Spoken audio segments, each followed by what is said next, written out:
El tema de la educación sexual también nos invita a hacer diferentes reflexiones críticas. En esta segunda parte vamos a hablar de un concepto muy importante que se llama la batalla cultural. Es un concepto que nació en la filosofía de Antonio Gramsci en el siglo XX y que en la actualidad ha sido aplicado por grupos de la llamada nueva derecha y también de la llamada nueva izquierda. Cuando hablamos de la nueva derecha nos referimos a varios escritores como Agustín Laje, como Nicolás Márquez. También podría entrar ahí Gloria Álvarez, Emanuel Danan, que se han convertido en los referentes neoconservadores, por llamarlos de alguna manera. Y también cuando hablamos de la nueva izquierda, pensamos en el progresismo, particularmente en los llamados movimientos feministas o movimientos de cuarta ola. Y acá también hay una nueva guerra de ideas, es decir, una batalla cultural. Ahora que hablábamos del tema de Rusia y Ucrania, habíamos tocado un concepto que se llama guerras de cuarta generación, que fue un concepto inventado en 1989. Y hoy día ya se está hablando de guerras de quinta generación. Se supone que son guerras tecnológicas, guerras informativas o guerras desinformativas también. Y por eso, en esta parte final, quiero que analicemos esas dos visiones, que en ese documental del canal alemán DW se puede notar un poco las dos versiones, pero que es particularmente en Polonia, un país que también hemos analizado un poco en su posición política en la primera parte de la clase. Pero la primera pregunta que yo quiero que nos hagamos es cómo mantener la sensatez en medio de una batalla cultural, o si lo quieren de otra manera, cómo mantener el pensamiento crítico en una batalla cultural. Y eso es precisamente lo que vamos a hacer ahorita cuando hagamos el experimento social. Vamos a hacer un ejercicio de batalla cultural aplicando unas reglas de pensamiento crítico de las que hemos estudiado. Pero antes de eso, quiero que pensemos en cómo ha cambiado la sociedad en los últimos 30 años sobre todo. Y vemos que esos cambios se han dado precisamente por las pugnas entre las nuevas batallas culturales. Voy a ponerles nada más 3 ejemplos para que ustedes noten eso. En los años 70 del siglo pasado, ser homosexual era una enfermedad. Incluso cuando alguien era homosexual, lo mandaban a un psiquiatra. Pero gracias a los movimientos activistas, movimientos en defensa de los derechos sexuales. Otra cosa. Papi, déjame terminar la idea. Dale. Pero es con respecto sobre la idea. Sí, hijito, pero ya déjame terminar la idea. Entonces, gracias a esos movimientos, los homosexuales pudieron tener unos derechos en algunas culturas, es decir, a no ser considerados enfermos. El sadomasoquismo también fue otra práctica que se sacó de los manuales de patologías. Y esto muestra que las sociedades conservadoras perdieron un round de esa batalla cultural. Y ahora sí, hijo, dime. Papá, y también hay veces en las cuales alguien por ser de la comunidad LGBT, él lo mataban. Y todavía lo matan. En Irak. No, y todavía hay países en donde si se dan cuenta que la persona es homosexual de una pena de muerte, como en Irán. Y en Canadá usted se puede ir 6 meses a la cárcel por un chiste que sea considerado homofóbico por la ley. Entonces miren la diferencia entre una cultura y otra, porque eso depende de la batalla cultural que se haya dado en cada sitio. En Colombia no hay leyes tan severas como en Canadá, pero tampoco hay una homofobia como la de Irán. Es muy relativo este tema, y por eso digo yo que depende de la batalla cultural. ¿Qué pasa si aquí alguien es homosexual? ¿Qué pasa si aquí ven que alguien es homosexual? Aquí no pasa nada. Bueno, solo la presión social.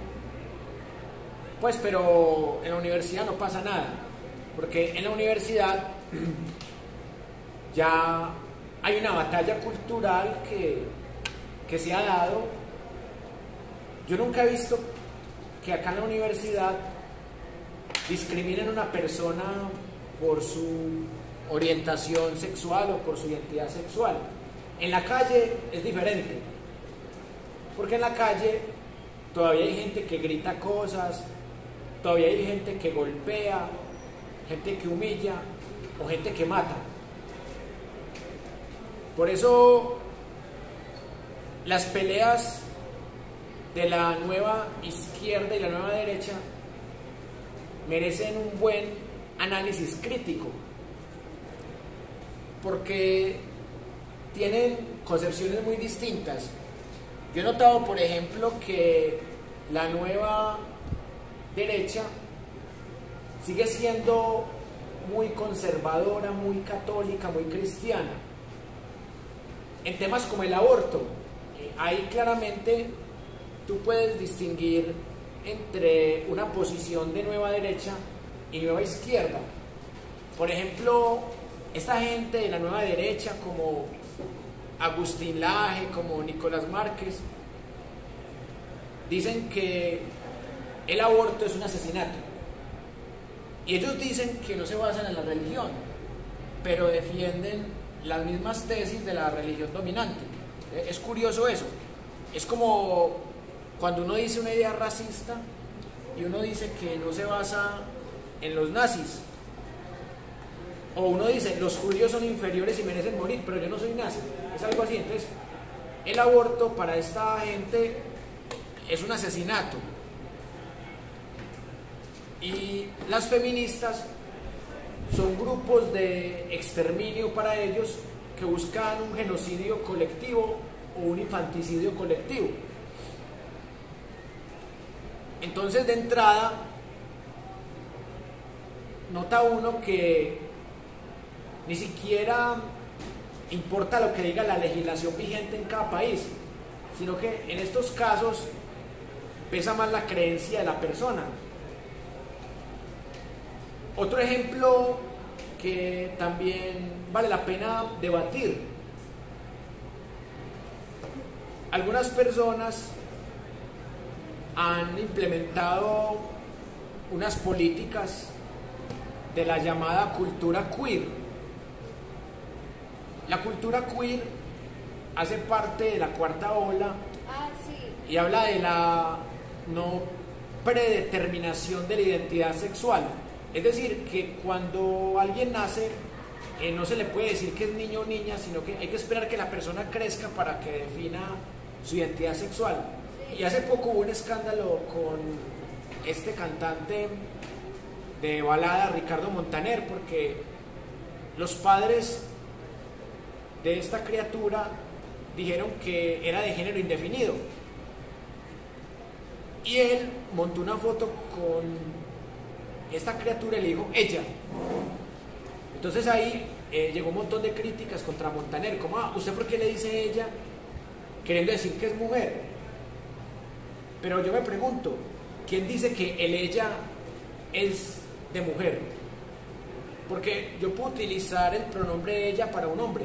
Por ejemplo, yo puedo decir, esta persona de género masculino está acá. Ella vino porque ella y persona coinciden en género. Entonces, yo puedo utilizar el ella también para hombres, sino que asumimos que porque dijimos ella, ya estamos asumiendo que es mujer, y cuando decimos él, asumimos que es hombre. Y otro debate que también lo podemos encontrar en estas teorías, que una persona tiene derecho a autopercibirse como lo considere pertinente. Por eso también existen los transespecie. Por ejemplo, bueno, que en Canadá hay alguien que se percibe como pájaro. El Estado lo metió en una jaula porque le gusta estar en una jaula como un pájaro. No, es verdad. ¿En serio es verdad? Sí, es en serio. O sea, hay legislaciones en donde existe lo de la transespecie. Tú te percibes como un gato, entonces te meten a ti con gatos. Eso hace parte de la cultura de la identidad nueva. ¿Por qué dices que yo me percibo como un gato? No. ¿En qué caso tú te percibirías como un alien? No, es un ejemplo. O sea, es un ejemplo que supongamos que tú te crees y te autopercibes como un gato. Entonces a ti te encerraríamos con puros gatitos. O sea, según la legislación de sus países. Miau. Pero aquí, si somos más conservadores, aquí te metemos al manicomio, no mentiras. Pero eso es un debate. Ese es el debate de la cultura queer. O sea, ¿uno qué es? ¿Lo que la gente ve? ¿Lo que la biología dice? ¿O lo que uno se autopercibe? Por ejemplo, yo creo que tú eres un alien. Por ejemplo, yo soy Napoleón Bonaparte y me voy a meter a Rusia a conquistar, ¿sí? A morirme de frío. No mentiras. Pero eso es un tema bastante delicado. Pero algunas personas lo han convertido en meme, porque ustedes saben que en la sociedad en la que estamos, casi todos se lo toman como un chiste. Pero yo sí quiero hablar de un tema que casi nunca se toca, que son las personas intersexuales. Porque cuando tú hablas de la comunidad LGTBIQ+, el Q es de queer y el I es de intersexual. O sea, ¿qué es una persona intersexual? Es una persona que anteriormente se le llamaba hermafrodita, es decir, nacía con pene y con vagina. Entonces, ¿tú cómo clasificabas una persona que nace con pene y vagina? Pues bueno, lo que la persona decide hacer. Pero es que si es una persona recién nacida, ¿qué va a decidir? Ese era un lío que pasaba y que todavía pasa. Lo que pasa es que ahora se le llama una persona intersexual, porque es diferente el género, el sexo y la especie. La especie se supone que es humana. El sexo se supone que es hombre o mujer, hembra o macho, ese es el sexo. Y el género es la identidad, femenino, masculino. Pero antes no existía el género, existía solo el sexo. Entonces, si era macho, entonces hombre, y si era hembra, entonces mujer. Pero con la teoría del género ya se ha dicho que no solamente existen estos géneros, sino que existen, se puede decir que 22 géneros, otras personas dicen que son más de 100 géneros, o sea, depende de la teoría. Hay 100 géneros y aparte del de hombre, mujer, ¿cuáles otros hay? O sea, es que hay un montón de clasificaciones. Por ejemplo, también se inventaron el concepto de cisgénero. O sea, cisgénero sería el contrario del transgénero, porque el transgénero es el que quiere cambiarse de género y si es transexual de sexo. Una pregunta. Sí. ¿Cómo se le llama a alguien que no nace con ningún órgano reproductivo? Esa es otra. Eso también entraría en la categoría de intersexual, porque el intersexual es como el que es, se puede decir que indefinido. Por eso, cuando Agustín Laje, Nicolás Márquez, Emanuel Danán y compañía se burlan de los trans, yo les digo, un momentico, ¿qué pasa con las personas intersexuales? Que ahí va más allá de la autopercepción, porque ahí la biología no da la respuesta, porque ellos dicen, no, es que la biología siempre da la respuesta. La biología también tiene sus límites, sí, así como la cultura y lo humano. Sí, porque si alguien nace porque si alguien nace sin órganos, Sí. con 2 órganos, con 100 o con 10.000 millones, pues ahí la biología acaba de decir. Por eso digo yo que es un tema muy complejo. Y ese es el debate de la cuarta ola, el debate de las nuevas identidades. Y esa es la nueva batalla cultural. Porque ahora vamos a ver la otra cara de la moneda. Cómo esto se ha vuelto algo que casi trivial o algo humorístico. Pero ahí lo más preocupante es lo que tú decías ahora, es la vida social que lleva la persona, porque una persona que tiene ese tipo de identidades está supeditada a lo que se conoce como el bullying escolar. Entonces, una persona que tenga ese tipo de discurso, en general. sí, no solamente escolar. ¿Qué dices tú, compañera?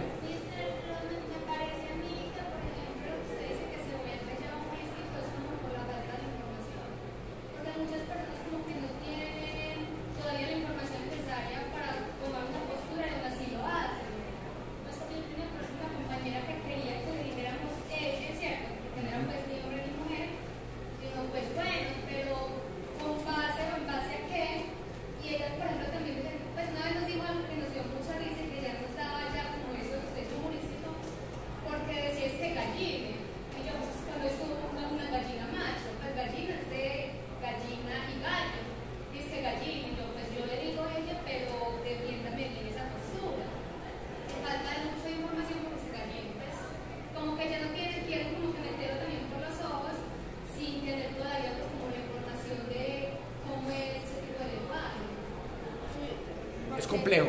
Porque por ejemplo, aparte de amiga y amigo, amigue. Igual ahí uno también plantearía otra cuestión, y es que cuando existen palabras que no tienen, entre comillas, masculino, como por ejemplo poeta, entonces si uno quisiera incorporar esas nuevas formas de hablar, Una poeta. uno tendría que decir poeto cuando es hombre, poeto, poeta, poete. Hasta se eliminaría la palabra poetisa, porque ya la poeta quería solo para las mujeres.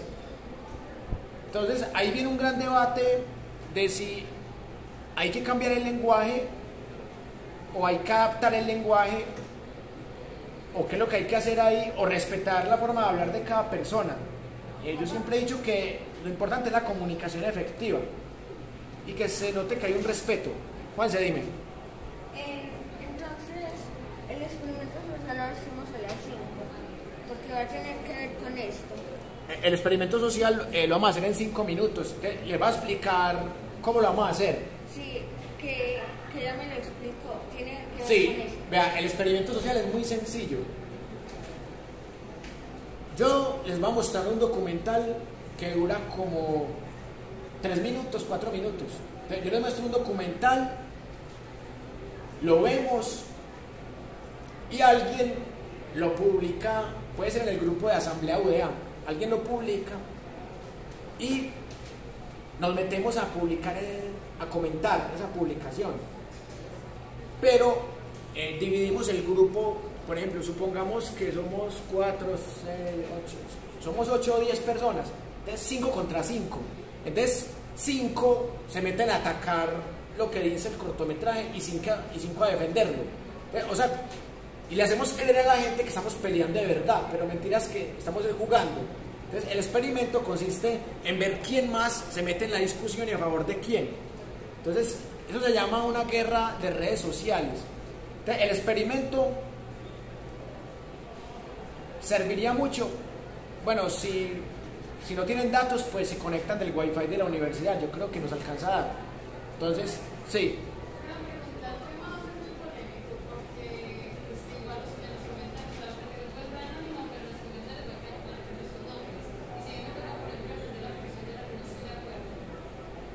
Es que la idea es que cada quien defienda la posición que comparte, esa es la idea, para que sea natural, porque si a ti te toca defender la posición contraria, sería buen ejercicio de retórica, pero no sería buen ejercicio de pensamiento crítico. Si fuera el curso de argumentación, sí sería interesante ver que tú defiendes una posición en la que tú no crees, pero como este no es el curso de argumentación, sino el curso de pensamiento crítico, acá lo que más importa es que tú defiendas. El problema sería en que si todas las personas compartimos la misma posición, sería difícil hacer el experimento social. Tendría que jugar como abogado del diablo alguno o alguna o algune, no, mentiras. ¿Listo?